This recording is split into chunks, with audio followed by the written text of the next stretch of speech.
Kami akan mewawancarai Kepala Desa Batang Kidul ini mengenai isu yang sangat viral pada saat ini, yaitu 4 ganjil 5 genap. Bersama beliau Bapak Kepala Desa Batang Kidul, kami akan menanyakan beberapa poin.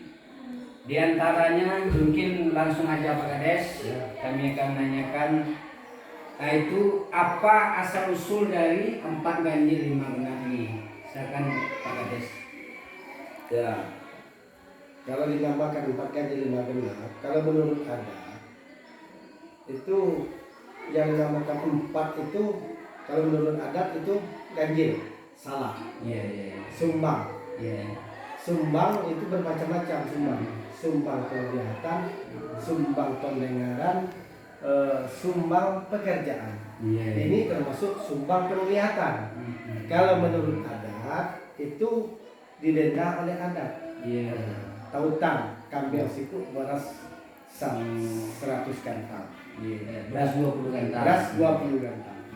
Itu menurut adat. Yang dinamakan limo gono, 4 ganjil 5 genap. Padahal itu terbalik. Kalau menurut nasionalnya itu terbalik.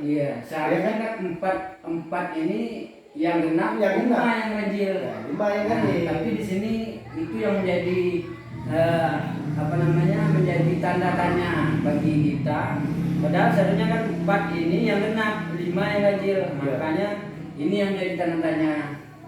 Jadi yang 5 genap itu kalau menurut adat itu dibenarkan, diakui oleh adat, karena ada monti. Monti di saat orang berlawanan berbalas pantun.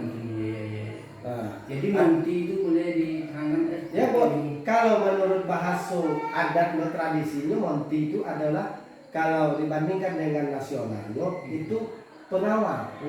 Jadi berarti dari 4 orang yang sedang berbalas pantun ini tadi, harus ada pengawasnya. Harus ada tubuhnya. Kalau tidak ada itu kan salah menurut adat kan. Jadi putar lagi itu pada tidak dibolehkan.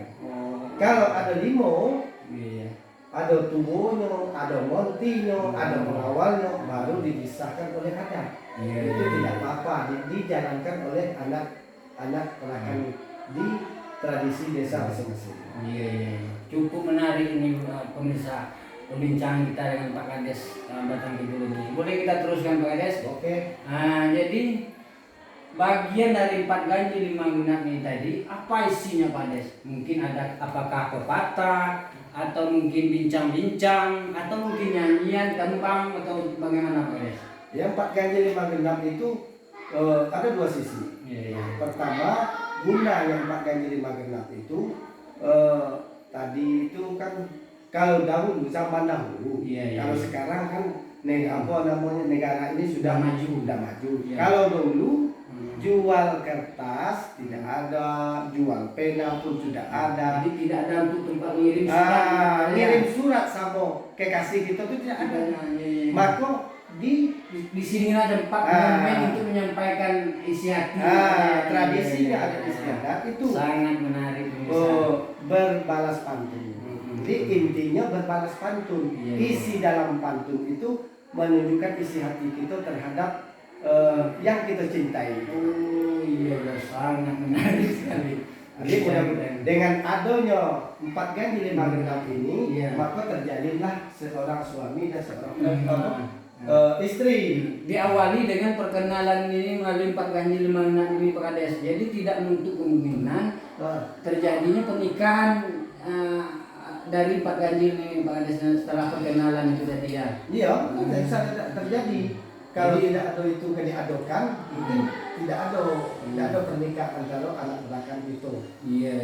Itu kata bahasa itu ada untuk ruang lingkup desa kita ini saja, atau misalnya di sini kan misalnya ada tabir barat nih Pak Desa, ada desa misalnya Muara Kibul mau sini mau berkenalan dengan gadis di sini begitu kan. Jadi apakah itu berlaku perkenalannya bisa melalui 4 ganjil 5 genap ini juga Pak Des? Bisa, melalui 4 ganjil 5 genap bisa, kan bisa diterima oleh pihak bapak atau ibunya bisa Iya, iya. diterima.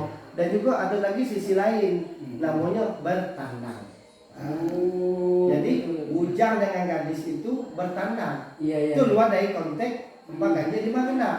Nah, jadi istilahnya bujang dari Muara Kidul, Gadis gadis juga dari Batang Muara Kidul. Kidul, maka ditetapkan kepada bujang yang naik ke rumah Si ini tadi gadis ini tadi. si gadis tadi. Iya, iya, iya. Maka oleh yang dibawa oleh si bujang tadi banyak bermacam-macam. Namanya kita merujuk kan, Iya, kita iya. nak mau nikah dengan cewek di Batang Kidul. Tentu lemak semaninya harus ada. Harus ada. Rokok dibawa, gula kopinya, Iya, iya. rotinya. Zaman dulu roti tidak ada kan? Iya, iya. Mungkin ada kue lain yang dibawa ke rumah budak gadis. Itu yang dinamakan tadi petandang lagi beda dari empat Empat sambungan ganjil. dari empat ganjil lima genap ini. Ada lagi yang di pertanyaan Pak Kades. Di sini kan empat ganjil lima genap ini. Maksudnya gini, apakah bisa diadakan di dalam ruang lingkup rumah, ruang lingkup dusun, atau diadakan yang Tidak boleh. Ah. Kalau menurut adat itu harus diadakan empat ganjil lima genap itu harus luar dari parit dan balingkang. Luar dari lingkungan parit yang melingkar, lawang Makata. Lawang Makata. Jadi artinya itu diadakan di luar dusun. Luar dusun. Kalau diadakan di dalam dusun gimana Pak Ades sanksinya? maka diutamakan oleh lembaga adat. Kami sibuk bongis 20 itu tidak udah boleh. bisa. Nah, itu menurut dari awal. Jadi untuk menyambung dari empat ganjil lima genap ini boleh diadukan kalau bahasa dusunnya lamu itu bertandang dari Pak Ades. Ya, bertandang. Nah, dengan boleh misalnya pemuda dari luar mau berkenalan dengan gadis di desa Batang Kidul ini. Ada namanya lagi bertandang itu dengan persyaratan pertama tetap ada mentinya Pak Ades. Harus Ada mentinya atau pengawas tadi. Tuanya itu biasanya diwakili kaum perempuan Ya, yang umurnya sudah tua atau yang sudah bersuami. Seterusnya kita lanjut ke ini Pak Des. Dan ada juga gini. Sewaktu itu kan bertandang, itu sisi tandang kan. Iya, iya. Itu harus laki-laki dari luar itu waktunya tertentu. Waktunya dibatasi Pak Des. Batasi, nggak itu boleh biasanya sepanjang sampai pagi nggak boleh. biasanya siang atau malam itu? Malam dari jam berapa ke jam berapa? Masuk jam 10, keluarnya jam 4 subuh. Oh, begitu pemirsa. Jadi ada batasan untuk poin bertandang dari masuknya jam berapa tadi? Jam 10. Keluar jam 4. Keluarnya jam 4. Kalau lewat daripada jam 4 subuh, itu sangat jantan mama nenek mamanya marah. Iya. Ke pemuda yang datang dari Datang tanam dari ya. Itulah apa namanya di saking adat kita memang dilakukan. Mungkin kini kan adat kita ini adat pusat-pusat nih lah sangat tertinggal. Hampir 30 tahun tidak diindahkan. Tapi kalau menurut ini Pak Kades, ini adat kita ini berseni syarat pada syarat. Sini kita Berseni kita belajar jadi dasarnya tetap melalui agama. Nah, contohnya tadi petandang itu tadi Pak Kades itu kan itu untuk mengatur supaya tidak terjadi hal-hal yang tidak memungkinkan, itulah maksud orang tua dulu kita Pak Kades ya. Mungkin ada tambahan lagi yang mengenai ini Pak Ganjil lima genap ini Pak Kades, keterangan lain misalnya. Tinggal lagi inti dari 4 ganjil lima genap itu apa isinya? Ya. Sejenis apa? Itu. Ya. Itu yang jenis yang saya tanyakan tadi itu kan apakah bentuknya kepatah tadi. Misalnya bertemu dua orang tadi, 2 orang perempuan, 2 orang laki-laki. Adanya satu monti atau pengawas tadi. Apa isi dari pertemuan orang dalam itu tadi Pak Kades? Nah, itu kan yang dinamakan tradisi 4 ganjil lima genap itu diutarakan nyanyi. Melalui nyanyi Pak Kades. Harus nyanyi, bukan berkata. Iya. Harus dinyanyikan. Harus berbalas pantun. Jadi dalam seni budaya pantun itu ada mempunyai makna. Ada maknanya apa namanya itu? Mungkin Menolak, ada maknanya merujuk. Gitu ya. Jadi salah satu tradisi Batang Kidul Iya iya iya. itu lagu yang akan diutarakan Pak Ganjar Magenap itu yang wajibnya yaitulah tombak tombay. Oh, itu masuk dalam iramanya Pak ya? Ya. Ada iramanya. Jadi iramanya dalam tembangan juga ada berapa macam? Banyak macam. Contohnya tadi apa? Tombak tombay. Tombay, Terus apa lagi Pak? Rio Sario sayang. Nah, terus apa lagi? Ada yang dinamakan Bucerai kasih. Iya iya iya. Bermacam-macam lah. Itu kan masyarakat yang dulu lah yang tahu. Nah, gitu. Sekarang zamannya sudah modern. Baik, ini pemirsa. Itu gini karena ini tadi sudah dijawab oleh Pak Kades. Mungkin Pak Kades tadi menerangkan bahwa isi dari Pak Ganjil 5 genap ini tadi yaitu tembang atau nyanyian yang iramanya itu berbagai macam. Kita mungkin perlu minta Pak Kades memberikan salah satu contoh. Mungkin yang pertama dulu irama tombak tombay ini tadi. Pada pemirsa, kalau Pak Kades kami persilakan untuk mempraktekkan mencoba menyanyikan tembang tombak tombay. Oke. Kita dengarkan pemirsa. Kalau tidak salah begini. Tombak tombay jalong manali rentah tali rentah koorotan aja depa adi mau nani dalam perang. Mantap, mantap. Umay iyo sayang oi jalong manyanyi rentah nyanyi rentah kau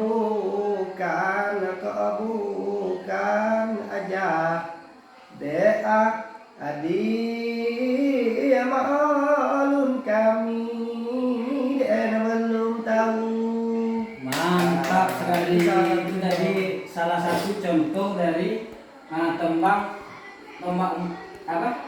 Tombak tombay. Jadi bunyi ramanya sangat berbeda sekali dengan pantun-pantun yang diapakan sekarang sangat luar biasa sekali. Mungkin ada contoh lain Pak Kades tentang irama pantun lain, misalnya tadi siapa? Rio. Iya. Itu kan kalau seandainya lawan kita itu diam, Ya, ada balas pantunnya. Oh, Kalau diam, ya. setelah kita melagu, menyanyi, kalau dia diam nggak bisa jawab, ada pula balasnya kan. Oh, jadi dari umba itu tadi, apa makna tadi dari baik-baik itu? Umba itu tadi kan permulaan awal. Iya, iya. Permulaan menyanyi itu kan harus ada set-setnya. Oh, iya. Jadi kata-kata itu kaget kita nih tak tahu tidak melagu kan. Iya. Tak tepat ataukah ini. Iya, jadi ada permohonan maaf dulu. Ada permohonan. Itu menyanyi tadi pemirsa luar biasa menarik. Jadi kalau seandainya cewek itu atau gadis itu tidak akan bisa berbunyi, kita balas gini, kita pantak dulu dengan lagu ini. Iya. Coba baku kau bayam ketemu orang bayam babu kata kami babu wayu ugo kami lamu milih selaronyo. Iya. Kalau diam, Oh iya. awak nyuruh dia melaku kan? Iya. Coba baku oyo sayang oi nak kau ayam kata murang ayam batu kata kami batu aju ugo kami lana anongan enak suaranya. Jadi itu padanya kalau seandainya si cewek ini diam, jadi untuk salah satu untuk supaya dia ini si gadis ini mau nyanyi, Ya. mau nyanyi itu pantunnya Mantap ada. itu. Jadi bunyinya berpokok kawayam jadi Ya. jadi kiasannya luar biasa Betul, pemirsa. betul. Nah, Jadi secara kiasnya lagu itu harus jadi kias. pantun ini penuh dengan kiasan-kiasan secara tidak langsung. Nah, tadi mengenai ayat pokok kawayam itu menyuruh si gadis ini supaya mau bernyanyi membalas pantun. Nah itu Bu Kades. Luar biasa. Mungkin ada lagi contoh-contoh lain Pak Kades? Ya, ini Rio saya. Oh irama itu Pak Kades. Ya, itu beda. Oh, beda Irama. Oh sekarang kita saksikan irama Rio dari Pak Kades Batang Kibul. Rio sayang dari layo Jambi layo di oi laka dusun kapuk singgala berhenti layo sayang di rantau panjang Rio sabana iyo abilanya besi layo di oi la dimakan bubur ngitulah ilah oi laurubah anak kasih sayang itulah diantaranya irama irama Alpek Ganjil Magenam. Ini bermacam-macam. Banyak macam yang luar biasa pemirsa. Jadi 4 ganjil 5 genap ini tadi dari iramanya saja sungguh sangat jauh berbeda dengan pantun-pantun yang biasa kita nyanyikan. Jadi inilah kekayaan adat Desa Batang Kibul yang wajib kita lestarikan pemirsa. Nah, mari kita sama-sama di tanggal 7 di tanggal 7 nanti 17 nanti kami ya mungkin ini Pak Kades, silakan Pak Kades nyampaikan dengan pemirsa apa yang kira-kira kesan pesannya untuk warga Desa Batang Kibul khususnya. Kami silakan Pak Kades. ya oke. Ya dengan adanya meningkatkan kebudayaan tradisi desa masing-masing maka daripada Kementerian Kebudayaan memerintahkan kepada Kabupaten Merangin supaya mengambil tindakan kepada Desa Muara Kibul itu harus mengadakan festival Festival 4 ganjil yang 4 ganjil luar lima biasa. genap. Mudah-mudahan di tanggal 18 insya Allah Desa Batang Kibul akan mengirimkan kontingen-kontingen untuk mengadakan 4 ganjil 5 genap di Desa Muara Kibul. Muara Kibul di kecamatan itu ada ya. Ya, marilah mudah-mudahan kita bersama-sama berdoa. Kita dukung sama-sama. Dukung sama-sama anak atau sejarah nenek ibu-ibu yang bisa mengutarakan lagu seperti itu. Kita akan mendapatkan juara. Amin. Mudah-mudahan dia bisa terpanggil oleh Gubernur Jambi dan Menteri Kebudayaan Indonesia. Terima kasih. Jadi pemirsa itulah tadi wawancara singkat kita dengan Pak Kades Desa Batang Kibul. Mudah-mudahan dari penyampaian yang disampaikan beliau tadi mudah-mudahan ada manfaatnya bagi kita semua khususnya bagi warga Desa Batang Kibul. Kami sebagai pembicara kalau ada kata-kata yang tidak tepat, yang tidak sesuai pada tempatnya, kami mohon maaf kita rehat sejenak.